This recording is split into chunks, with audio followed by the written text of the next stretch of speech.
අනුරාධපුර රජවරුන් තම දේශපාලනික බලය සහ රාජ්‍යත්වයේ නීත්‍යානුකූල භාවය සංකේතවත් කිරීම සඳහා ප්‍රධාන වශයෙන් සන්තකයේ තබාගත් පූජනීය වස්තුන් යුගලය කුමක්ද? නිවැරදි පිළිතුර ශ්‍රී මහා බෝධිය සහ දළදා වහන්සේ. අනුරාධපුර වාරිතාක්ෂණයේදී වැවක පීඩනය පාලනය කිරීමටත් රොන් මඩවලින් තොරව පිරිසිදු ජලය ලබා ගැනීමටත් භාවිතා කර සුවිශේෂී ඉංජිනේරුමය අංගය කුමක්ද?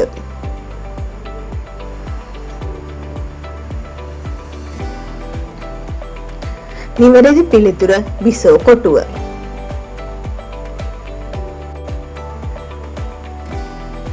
අනුරාධපුර යුගයේ ගෘහ නිර්මාණ ශිල්පයේදී පියගැටපෙළ පාමුල තබන ලද සංසාර චක්‍රය සංකේතවත් කරන කැටයම් සහිත අර්ධ කවාකාර ශිලා පුවරුව හැඳින් වූයේ මින් කුමන නමකින්ද? නිවැරදි පිළිතුර සඳකඩ පහණ.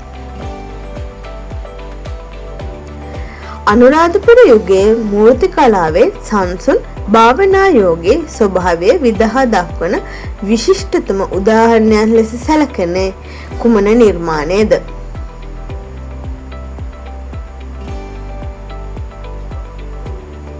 නිවැරදි පිළිතුර සමාධි පිළිමය.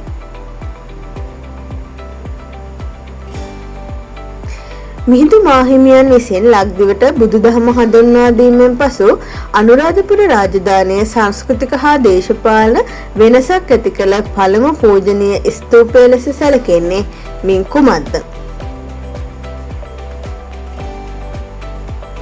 නිවැරදි පිළිතුර ථූපාරාමය.